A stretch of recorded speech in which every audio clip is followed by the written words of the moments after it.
This podcast is brought to you by the American Enterprise Institute. If you like what you hear, please subscribe, rate, review, and share. Thanks for listening. Here's our show. What in the hell's going on? What the hell is going on? What the hell is going on? I don't know what the hell he's talking about. You don't have to know what the hell is on it. What the hell's the matter with these guys? We don't know what's going on. What the hell's going on? Who in God's name knows what it's all about?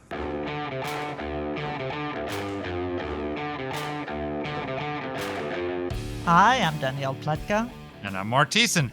Welcome to our podcast, What the Hell is Going On 2025. What the hell is going on is Jimmy Carter is dead. 1980. Exactly. So this will be coming out the day of the Carter funeral in the National Cathedral.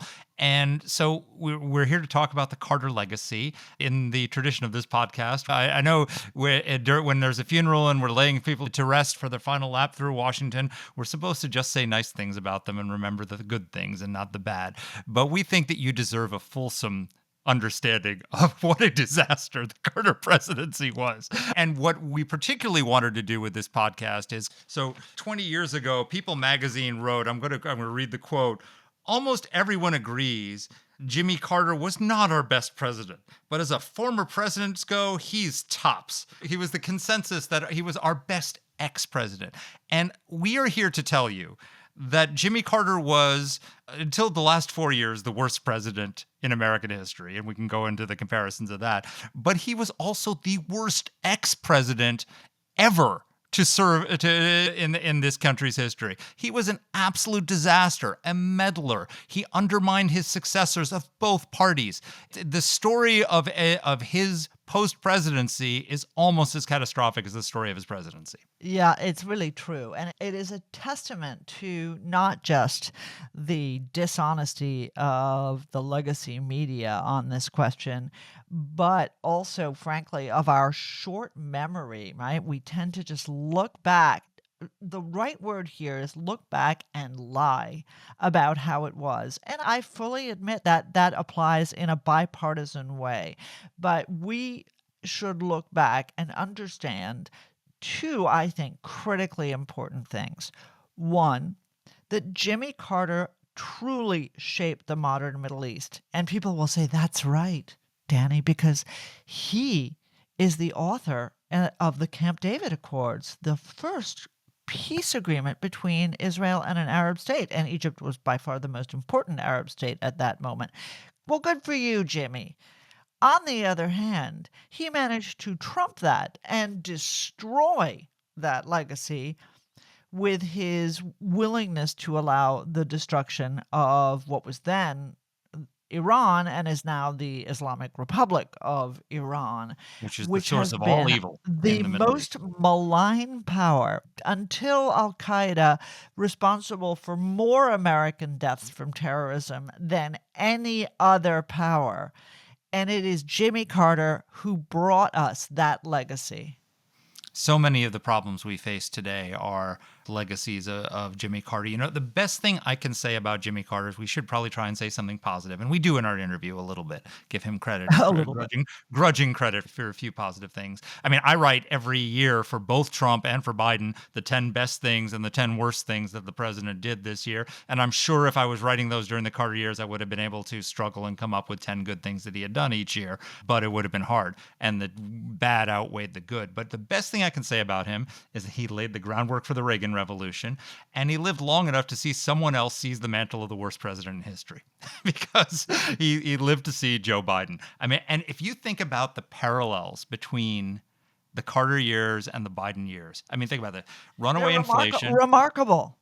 Runaway inflation, skyrocketing gas prices, an expansionist Russia invading its neighbors, Americans held hostage by terrorists in the Middle East, a weak American president begging OPEC to increase oil production, and an embarrassing presidential relative doing business with dictators. Yeah. It's like the 70s, I mean, all over again, except for one difference, which is that Biden's approval was lower than Carter, so he's actually comparing Biden to Carter is kind of unfair to Jimmy Carter. Yeah, well, tough luck. Because in addition to all of that, of course, one of the things that I remember so clearly is how much Jimmy Carter disliked the Jews. Despite the fact that he was the broker of the Camp David Accords, the reality was that his favorites in the region were always Arab dictators and Arab terrorists. He never missed an It's not occasion. Persian dictators. True. He never missed an occasion to abuse the state of Israel. He never missed an occasion to make invidious comparisons, and never took advantage of the opportunity to abuse the real dictators, the murderers of the region like Hafez al-Assad and others. I mentioned to our guest that Jimmy Carter is the reason that I became a conservative. I was in high school when Jimmy Carter was president. And it wasn't just that I remembered having to go line up for gas when our license plate had an even number or an odd number. It was that sense of weakness that was always underpinned by dislike of Jewish people that seems to me to be a harbinger of the position of the current Democratic Party today. He is the godfather of the Democratic Party today. Yeah, so when you hear these pro-Hamas protesters on college campuses marching around accusing Israel of conducting apartheid, he was the first one to make that accusation, wasn't he? No, I mean, he wasn't, no, let's not be unfair. He wasn't the first one, but he popularized it with his book title. He popularized it with a book he wrote in 2007 called Palestine, Peace, Not Apartheid. But classic Jimmy Carter, right? Hates on Israel, hates on the Jews, always did, but writes this book and then pretends, oh no, that's not what I meant. He argues, no, it's not what I meant. He actually, in the book, and Mark, you'll appreciate this as someone who pays more attention to the Bible than I do. At one point in this book, he invokes the story of Jesus to compare Israel and Israeli authorities to the Pharisees. I mean, he's just a loathsome human being. And God, I have absolutely no sympathy, no misery, no nothing. Good riddance to a very bad and nasty president. Well, he took the JC in his initials seriously, apparently, and went to his head. But, what's interesting, we're going to get into this with our guest, Stephen Hayward, who's written the book on this, but he really was such a disastrous foreign policy president and then became the most disastrous former president when it came. I mean, we'll give you the details in our conversation, but just to summarize it, he interfered with George H.W. Bush's diplomacy in the Gulf War and tried to stop the Gulf War from happening. He undermined the Clinton administration and went to North Korea without their authorization to negotiate a deal with the North Koreans on their nuclear program, which, by the way, ended up blowing up in our faces because they actually were secretly, violating it in the entire time and have now emerged as nuclear power. So it was a disastrous deal that he foisted on them. But I will tell you that one of the reasons why George W. Bush has never criticized Barack Obama publicly after he left office, never criticized Trump publicly, and didn't criticize Biden, is specifically because Bill Clinton told him how terrible it was to have a former president running around the world conducting diplomacy and criticizing you from the bully pulpit. And Bush famously said that the job of president is hard enough without having your former presidents running around undermining you and criticizing you. And so my patriotic duty as a former president is to not get involved and not criticize my successors. And so the roots of probably one of the best post-presidencies, which is in terms of respect for the office in George W. Bush, was just what a disaster Jimmy Carter was, and a meddling, interloper who made all of his successors of both parties' lives miserable with his interventions around the world without permission. So enough about us criticizing Jimmy Carter. Why don't we ask Steve Hayward to Why don't we ask a historian? Steve is a former colleague of ours. He's the Edward Gaylord Visiting Professor of Public Policy at Pepperdine University and a senior fellow at the Pacific Research Institute. He was previously a resident scholar at UC Berkeley's Institute of Government Studies, and he is the author of The Real Jimmy Carter: How Our Worst Ex-President Undermines American Foreign Policy, Coddles Dictators, and Created the Party of Clinton and Kerry. Clinton, Kerry, Obama, and Biden, if I can update his title. But not Kamala Harris. Here's our interview. Stephen, welcome to the podcast. Well, hi, guys. It's great to join you finally. I'm a regular listener, and so it's fun to be in person. Well, that's great. It's so great to have you on. And we couldn't have picked a better week because in addition to being a great Reagan historian, you are a historian of the man who made the Reagan years possible, who, as we record this, is winding his way up to the U.S. Capitol to Lion State. We particularly wanted to have you on because in addition to your assessment of the Carter presidency, there's this myth out there, I call it a myth, I guess, that, well, he was a terrible president, but he was a great ex-president. He was a terrific former president. He was such a humanitarian and a peacemaker and all the rest of it. And you actually wrote a book that basically said he was the worst former president in the history of the United States of America. So give us the elevator rebuttal to that, and then we'll dig into it. Yeah, boy, hard to do it on an elevator ride unless it's a slow one. Look, the guy, I think he resented being turfed out of office in a landslide by Ronald Reagan, and he was made sure he was going to get his revenge against all of us for doing it to him. And unlike any other ex-president, even Obama, or even any of the others you can name, who carried on a while, like, Richard Nixon went to the Soviet Union a couple of times, but Carter decided that the old rule that we only have one president at a time didn't apply to him.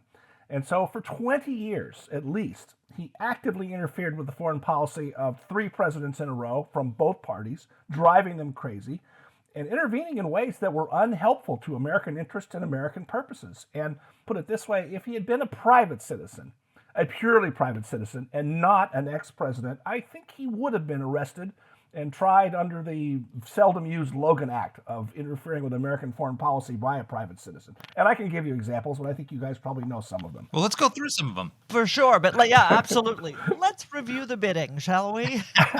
Right. Well, Where should we start? Well, maybe do it in chronological order. He wanted to have the Carter Library, as all presidents want to do, but he set up the Carter Center there at Emory University. And all right, is this going to be a research or academic institution? No, it was going to be his own private United Nations, where in the early 80s, he was carrying on essentially his own parallel arms control negotiations with the Soviet Union. He'd invite Soviet arms control people down to Georgia. They'd grind out statements. And all the statements were directly aimed at undermining Ronald Reagan's strategy on arms control, which was, of course, a very difficult problem in the 80s. From there, he went on to just appoint himself as this international election monitor, traveling around the world with a delegation of UN people. And some of those, actually, I think he did a good job. I won't say they were all terrible, but he would often, as he put it in his own words, he would inject himself into situations around the world because he felt entitled to do it. In fact, he even said once to, I think, one of his biographers, Doug Brinkley, that the rules don't apply to me. Well, when you have an ex-president starting to say that, you're in for trouble. I think his most egregious act as a former president came during the first Gulf War in 1990 and 1991. Listeners will recall, if they're old enough or know the history, that President George H.W. Bush assembled an impressive coalition of allies in the Middle East and from Europe to oust Saddam Hussein from Kuwait. And Carter, unbeknownst to President Bush or any of his people, was writing to and contacting Middle Eastern leaders and saying, you should drop out of the coalition. You shouldn't go along with these warmongering plans of President Bush. And Bush and his people were astonished that this was going on. And, that's an amazing thing to think about. And I think it was Lance Morrow at Time Magazine, who passed away recently. He said, that is dangerously close to what would once upon a time have been considered treason. When did the Bush people find out about this? Talk a little bit about it. Yeah, it's been a long time ago that I was doing my research, and I'm a little fuzzy now on the dates, but it was before the war started. And I think, while things were still at a very sensitive point when it was thought maybe diplomacy might force Hussein out. I think we learned better then, and of course, 10 years later. So it was in the middle of while things were still, very much up in the air what was going to happen, which again, I think underlines how absolutely outrageous it was of him to do something like that. By the way, what his solution for that conflict was? There needs to be a Palestinian state on the West Bank. That was going to somehow convince who's saying that he should get out of Kuwait and give it back. Amazing. But in many ways, so I want to give credit, not good credit, but credit nonetheless to Jimmy Carter, because I think he is the true father of today's Democratic Party. Right? He is a person who, notwithstanding his effort and his successful effort to broker the first and most important peace agreement between an Arab nation and the State of Israel in the Camp David Accords, and we should not take that away from him. But of course, we know what underlaid that, which was he was an anti-Semite. Yes. He hated his Israeli interlocutors. He is the person who single-handedly, with his own book, popularized the expression apartheid in relation to the State of Israel. He is regularly called the father of human rights, but like our own Samantha Power, soon-to-be veteran of this administration, the Biden administration, only cared about human rights in certain places. So he cared about human rights under the Shah, but not under the Ayatollahs. He cared about human rights for Palestinians, but sucked up to the Assad regime in Syria, including in meetings during his post-presidency. In fact, truly, he was the godfather of the modern Democratic Party, with a couple of minor exceptions. Yeah, that's absolutely right. I think he's a closet anti-Semite. I don't know whether that's part of his Southern Baptist heritage, because you do find a lot of that in the Old South. But yeah, that book, Palestine, Peace, Not Apartheid, was absolutely outrageous. And, again, in the 80s, he would cozy up to Hafez Assad. At the same time, Assad was saying that Israel's not our problem. The United States is our problem. I mean, Assad made it clear who his main enemy was. He loved Yasser Arafat. I mean, even Bill Clinton, I think, pretty much publicly admitted what a rotten person, and that's putting it nicely, Arafat was, and how Arafat had no interest in actually reaching any kind of serious peace agreement with Israel.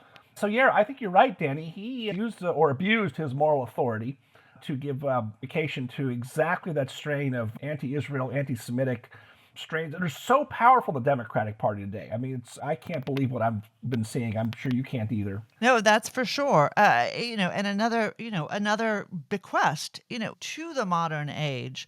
And I really do think this is, you cannot underestimate the importance of this, of course, is the overthrow of the Shah, right? So the Shah, by no standard, a Jeffersonian actor in the Middle East, nonetheless an ally of the United States, not a warmonger, not a state sponsor of terrorism, not a murderer of hundreds of thousands of his people, but certainly not a paragon of human rights either. But when we look at the legacy that the Carter administration's attitude towards the preservation of the Pahlavi regime in Iran, and we see what came next, not just the hostage crisis that got Carter ousted from office, thank the good Lord, and gave us Ronald Reagan, but Hezbollah, Hamas, the terrorists, what happened on October 7th, the takeover of Syria, the takeover of Lebanon, the takeover of Yemen, the takeover of Iraq, or at least the attempted one, Bahrain. We could go on and on about the malignness of his legacy. And yet, I don't know, Steve, you've written about him. Did he ever have any second thoughts or regrets about that? I've never seen any that you can find anywhere. And by the way, don't forget to pair that is abandoning the Shah over human rights with the same actions taken in Nicaragua. I think the Shah's human rights record is much better than Somoza's was in Nicaragua. But the same problem, it seems to be the modern liberal Democratic Party is incapable of asking a simple question, compared to what? What's going to replace the Shah if you knock him over? What's going to replace Somoza in Nicaragua when you have a pro-Marxist, pro-Soviet insurgency that is primed to take power? And, the Soviet Union collapsed, and so Nicaragua became a sideshow. But as you will remember, in the 80s, it was a real problem for American politics and American foreign policy, as well as Iran. Iran, sadly, is still with us and is, you can't do counterfactuals, but had there been either the Shah survived or a decent regime survived, it's not hard to imagine a much better last 40 years in the Middle East. Not that it would have been great, But clearly, the revolution in Iran has been one of the dividing or decisive episodes in recent decades that is still plaguing the world. And just to go back, because you mentioned the book that he wrote, Palestine, Peace, Not Apartheid, which brought the term apartheid to and applied it to Israel for the first time. 14 members of the Carter Center board resigned over that. And when Carter was asked about it, he said, well, they're all Jews. Yeah. Yeah. No, right. No, every once in a while he'd blurt something out. And let's remember that his great UN ambassador, I say great, that's sarcasm, was Andrew Young, who cast a vote against Israel that rightly upset the Jewish community. And it's why Ronald Reagan got the highest proportion of Jewish votes of any Republican, I think still higher than even Donald Trump got in this last election. That's for right. Similar reasons. So let's stay with the post-presidency, and then we can go back and dissect the presidency. But you talked about the Iraq War. Talk to us about what his meddling in North Korea. Oh, yeah. So this is under President Clinton. By the way, they didn't like each other. A little backstory here is, which sounds similar to what we've just been through in this last election cycle. In 1980, you might remember, Castro decided to empty his jails and send a whole bunch of his refugees and criminals to America. A lot of them got housed in Arkansas, where they rioted. And that contributed to the young Governor Clinton being defeated for re-election in 1980. When I thought, by the way, we're done with Clinton. Shows you what I know. And Clinton always blamed Carter for his defeat. So there's a lot of bad blood between the two of them. And Carter richly reciprocated, I think, this young whippersnapper who, criticized him to his face and so forth. So, we decide to confront North Korea, I think it's 1994, over their growing nuclear program. Kim Jong-il, he invites Carter to come over. Carter had wanted to come over, had said lots of things publicly, and Carter simply informs Vice President Gore that I'm going to accept their invitation. And his words, by the way, to Gore were, I'm running out of patience with this situation. He's running out of patience? I mean, he's acting like he's still president. So he goes off to North Korea. The Clinton people reluctantly decided they couldn't stop him, really, and they get his agreement of what his negotiating instructions were to be, which he did not follow. Instead, Carter came out with the CNN cameras he brought along and said, the crisis is over. We've reached a deal. There's a very soft-headed deal. No UN sanctions. America will actually help you develop light water reactor technology so you can have nuclear energy for your country. And it was ridiculous. Clinton was reported to be furious. There's still stories, and maybe, Danny, you may know better than I do, that a possible attack on North Korea was on the table for the Clinton administration, and Carter's intervention made that impossible. Unbelievable. No, unbelievable. Well, but his view was very much that he was president post-presidency without the tethers securing him to the popular vote, to the approval of the people. And I would be hard pressed, but I'm willing to reckon out that most Democratic presidents disliked him more than the Republican presidents, because the Republican presidents could throw him over. And this North Korea episode was just the tip of the iceberg of Carter's malign and two-faced standards that he exercised. You wrote a great piece, just since we're down the memory lane now. You wrote a great piece back more than a decade ago. In fact, 16 years ago, on the 30th anniversary of Carter's infamous and devastating to him malaise speech. Would you just talk a little bit about that and remind our listeners about what that was about and what the thinking was for Carter behind it? So, thinking, by the way, that got him condemned by his own VP. Right. Yeah. So people who are older will remember that the summer of 1979, we had to line up to buy gasoline, sometimes on odd even days on our license plates. And, the price was soaring. Oh, that was related to the Iranian Revolution, of course. Somebody actually made a joke that people would have to have odd or even license plates in order to enter the Capitol on different days to pay tribute to Jimmy Carter. That would have been a good idea. So Carter decided he needed to give another speech. I say another one. Energy policy was one of his big priorities coming into office, and he made these big speeches, and he passed this 4,000-page bill that gave us all the windmills and solar panels we love today. Some of them anyway. And he decided, I can't just give another energy speech. People are tired of it. I need to think about this. He canceled the planned broadcast and then disappeared to Camp David for 10 days. Whereupon he had a steady stream of, maybe 200 American leaders, mostly liberals, Governor Bill Clinton was one of them. And he's sitting around on the floor of the little hall there in Camp David, cross-legged on the floor, having these sort of college dorm-style bull sessions about what's wrong with America. And that's when he gives the speech, influenced partly by Pat Caddell and Christopher Lasch, the late author of The Culture of Narcissism, which was a popular book in the Carter White House. And it was all about how, never mind energy, never mind where we're going to get oil and gas or whatever. It was all about how America suffered a crisis of confidence. And I remember watching it, and it was a very different Carter. He had these very forced gestures, and it was just weird. And he never used the word malaise in the speech, by the way, and that's one of those sort of fair consequences. Someone asked his press secretary the next day, Jody Powell, so is the president saying America's suffering from some kind of malaise? And Jody Powell says, yeah, I think that's a pretty good summary. And so that word stuck to it by his own press secretary. It was, by the way, I can't resist while we're on that summer. It was around that time when, on vacation down in Plains, it was reported that he was attacked in his canoe while fishing by a rabbit, a swamp rabbit that was hissing at him. The killer rabbit. There's even a photograph of it that came out some months later, but it just seems symbolic of this strange man and his strange directions in office. And the other statement he made, which goes down in infamy, and actually he did use this phrase, was that Americans had to get over our inordinate fear of communism. I mean, I just think back to understand how, now that we won the Cold War, everyone, looks at, well, how bad is that, Right. Imagine a president saying we have to get over our inordinate fear of Islamic radicalism, or we have to get over our inordinate fear of the Chinese Communist Party. It's such a untethered to reality kind of statement. Talk a little bit about how that came up and the context of that. Well, the funny thing was I think it was in Carter's last year in office, Henry Kissinger said that Carter had managed the trifecta of having the worst relations with our allies, the worst relations with our adversaries, and I forget what the third part of that was. The amazing thing about Carter is that he managed to come across as weak to the Soviet Union and offend them at the same time. So, he did come into office writing a public letter to the dissident Andrei Sakharov. I thought that was actually one of his good deeds.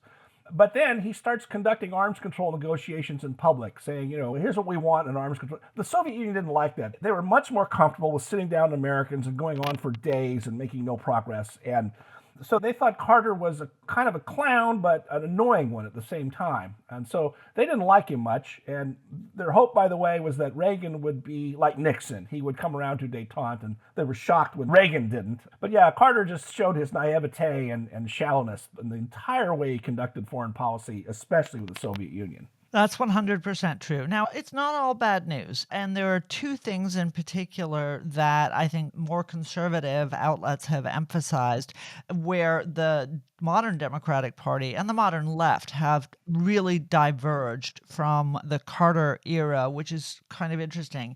And I love, this is not my wheelhouse, so especially interesting because I'd love you to talk about it. The first is deregulation. And that was a really important legacy for Jimmy Carter. Talk a little bit about this, and we can say something good. Yeah, oh no, that's absolutely right. I mean, Carter really gets the ball rolling on deregulation, although that was a bipartisan initiative. I mean, Ted Kennedy led the way on deregulating trucking in the legislation in the Senate, for example.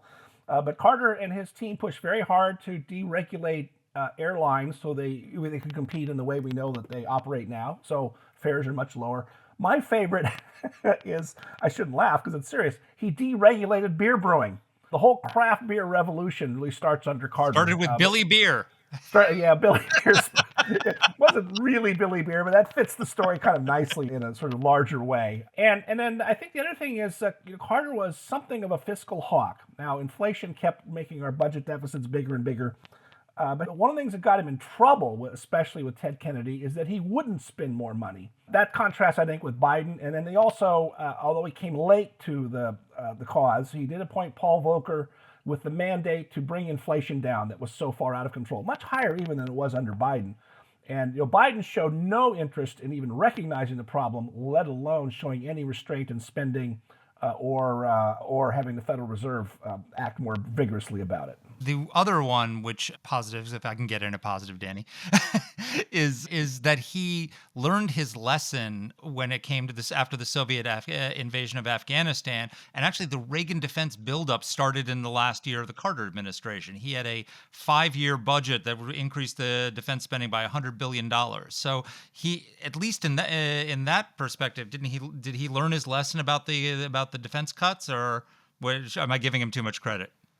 Well, that's an interesting one. I think there you can actually underline what Danny was asking about. It was a few days after the invasion of Afghanistan, and Carter had apparently talked to Brezhnev on the hotline and was very unsatisfied with their conversation. And Carter told an interviewer, might have been 60 Minutes, I don't recall now, but he said, "I have learned more about the Soviet Union in the last 3 days than I thought in the prior years of my adult life." Which made somebody ask the question, not to him, but aloud, is what did he think before the last 3 days? It was pretty clearly he was, as we say, naive. I mean, that was a very revealing statement he made, and very alarming. But you're right. He did then say, we're going to start building up defense. He announced the Carter Doctrine, which really was in some ways the predicate of the Gulf War 10 years later, that any attack on a Middle Eastern ally is an attack on vital American interests and will respond accordingly. But then he sent off a squadron of F-15 fighters to Saudi Arabia without any missiles or bombs on them, just as a show of airplanes. So, typical Carter move. It was, but we can say something good again. Yeah. Which is that he was also not hostile to nuclear power, which is a legacy. And especially as some people like to say, no, Jimmy Carter was actually a rocket scientist, right? That is actually what his job was. Although, if I may say, as president, he was no rocket scientist. But he really was the last Democratic president who supported the notion of nuclear power. And of course, he did so for reasons that were eminently sane, right? At a time when there was an energy crisis, where foreign countries had a whip hand over us because of OPEC, the cartel that much more then than today controlled the price of oil. He believed that nuclear power was a good solution. Why has that legacy gone so far south? Well, I think the biggest reason was that the environmental movement became more and more powerful in the Democratic Party, and he was a victim of circumstances. You remember that you had the 3 Mile Island nuclear accident, which harmed nobody, in 1979. It's now forgotten, but Carter appointed a commission to review the episode, the Kemeny Commission it was called, and their report, which came out months later when all the fuss had died down, said this was overblown, there was never any risk of a catastrophe here. I would say everything's fine, but we should have confidence in our nuclear industry. But that didn't do any good. It didn't get a lot of press because it didn't fit the narrative. And then I think you have being anti-nuclear became a de rigueur in the Democratic Party. The other side of the coin that's fun now looking back is, at the beginning of the 70s, we generated about 20% of our electricity in this country from oil. And that was really bad when oil got expensive and the sourcing difficult. And it was Carter who said, you know what?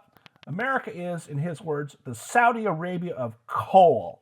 Let's build lots of coal-fired nuclear power plants. So by the early years of the Reagan administration, we were using almost no oil to generate electricity, which was a very good move to make, but we shifted to coal. And now, of course, coal is public enemy number 1 if you're a Democrat. Amazing. So another Carter achievement they're rolling back. Talk to us a little bit about, you had in the essay you did about the Malaise speech, you said that at some point he wanted to have a constitutional convention and that this caused Walter Mondale to think about resigning in protest? Yeah, there was all kinds of crazy things he was talking about at that meeting. I think it became a free-for-all, like a college seminar where people just threw out ideas. Well, maybe we ought to have what was behind that, by the way, was the idea that maybe we needed to move to a 6-year presidency of 1 term, right? That was a very popular idea in the late 70s. And Carter thought, constitutional convention might be the way to do that.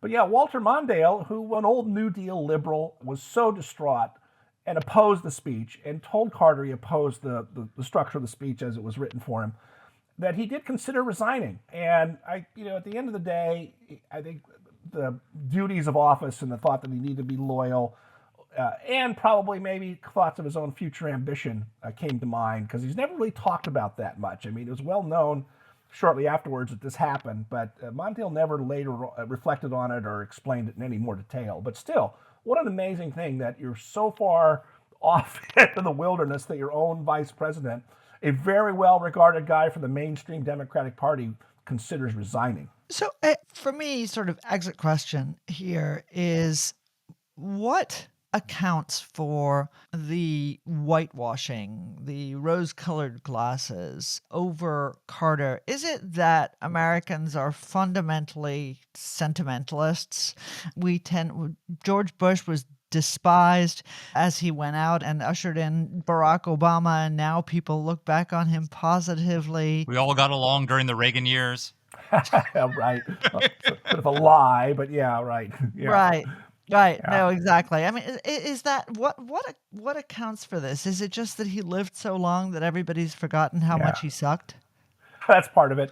I think there's three reasons, Danny. One is you kind of raised it there. I put it a little nicer, which is Americans tend to be generous people, and we remember the good and tune out the bad. And so reputations of just about everybody rise over time. Even Nixon has a better reputation 10, 15, 20, and 50 years later than he did when he left office. George W. Bush's ratings are up. It's happened. Truman, right? Truman left office with like an approval rating of 25%, and historians said, actually it was better than we thought. Okay, that's one reason. Second, Carter was very good at PR. So what people mostly think about with Carter is, well, he started Habitat for Humanity, which he actually didn't start it, but he helped build it up. He gets credit for good deeds like that.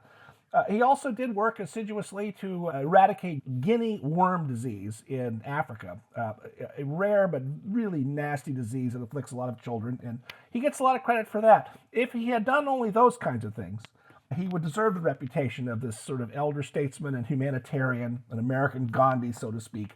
And that's why. And I think third, I think there is a built-in bias to redeem the... look, the liberals have never gotten over the humiliation that Reagan dealt out first to Carter and then to Mondale and then the first Bush with Dukakis. And, any weapon to hand, and one of them is rehabilitate Carter. So that's the three reasons why it's happened. Do you think he was such a terrible, meddling former president because he recognized that his presidency was a disaster foreign policy wise, and he was trying to make up for it and he won a Nobel Prize, right? Yeah. It's like he was trying to, in his post-presidential years, to secure the achievements that he failed to achieve when he was actually in the Oval Office. Well, there may have been some of that drive that got him to the White House in the first place, which is pretty amazing. You think of this guy who came from nowhere to be elected president. 1% in the polls 18 months before the election.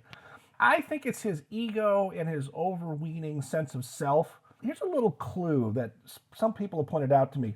If you see the pictures of the former presidents assembled, and he was 5 at one point, Carter was often at one side or the other, and there was always this conspicuous 1-foot gap between him and the next president, and the other four bunched together. And why did he make that gap in all those pictures? And it's because some people hypothesize, and I think there's something to this. He thought he was better than they were, and that separation was deliberate on his part.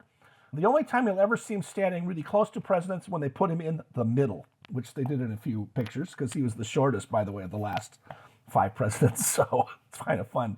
By the way, Danny, my hope is that Barack Obama, who is kind of a generally popular figure, that his reputation as time goes on is going to go down. And, footnotes to follow on that. Absolutely. Amen to that.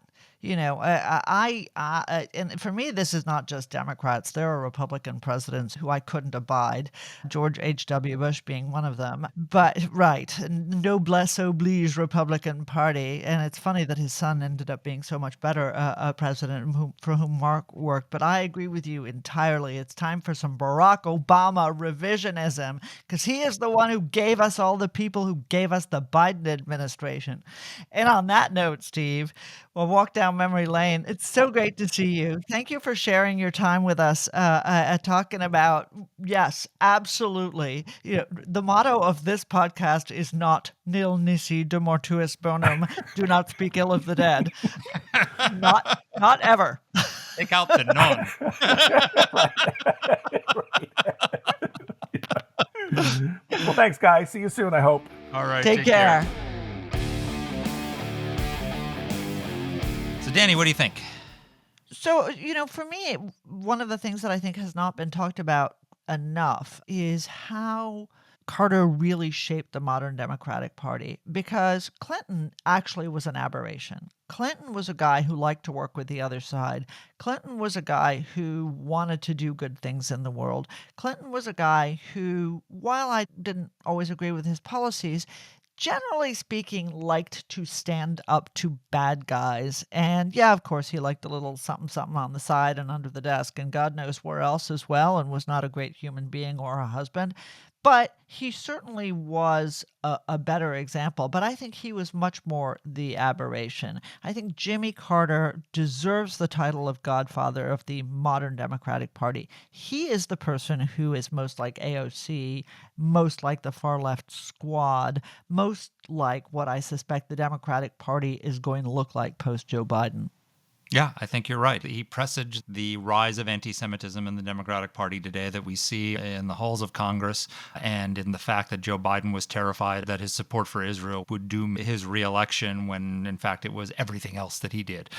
That was really the source of the reason why he ended up not standing for reelection, and his chosen successor, his vice president, Kamala Harris, was decisively defeated by Donald Trump. I agree with you. This hagiography that's happening now, well, his presidency wasn't that great, but what a great humanitarian, what a great person. And, we'll give him credit. He had a lovely marriage, long marriage to Rosalind. His family loved him and all the rest of it. But I'll tell you, the other thing is that his staff hated him. Okay.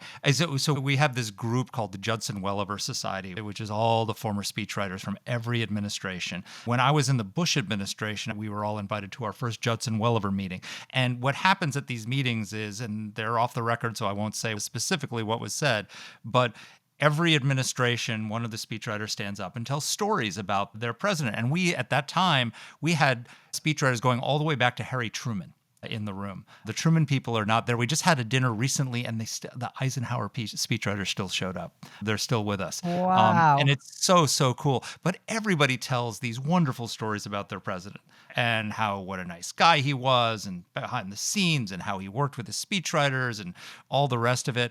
And they all love their presidents, except the Carter writers. The Carter writers absolutely could not stand Jimmy Carter, and the stories they told were not stories that made him seem like what a great guy he was behind the scenes. So if we speak ill of him, we're saying out loud what his own staff, many of his staff, are truly thinking about him. I'm sure there were some who, we've seen their columns in the papers recently about saying what a great guy he was and how he was misunderestimated and all the rest of it. But you know what? Truth be told, if you get them over a beer, in private, or a glass of wine, they'll tell you what they really thought of him. And he was not a nice guy. No, he was not. And with that gracious launch of 2025 podcasting for What the Hell, we hope everybody had a great, happy New Year, lovely, lovely Christmas or Hanukkah or whatever it is you celebrate.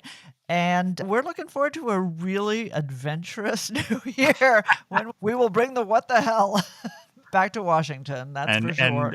And we're bringing back, it's not here yet, but on January 20th, we're bringing back the old intro. For those of you who are new listeners, you will hear it for the first time. For those of you who've been with us, we're going up on now in Inauguration Week, our 300th episode. If you've been listening from episode 1, you'll know it. The all Donald Trump, what the hell, coming at you. There you go. So much what the hell. So much Donald Trump. Take care, everyone. See you next week. Let us know what topics you'd like us to cover. You can get in touch with the show by emailing us at whatthehell@aei.org. Or you can reach us on Twitter. I'm at @dpletka. And I'm at Mark Thiessen. That's Mark with a C.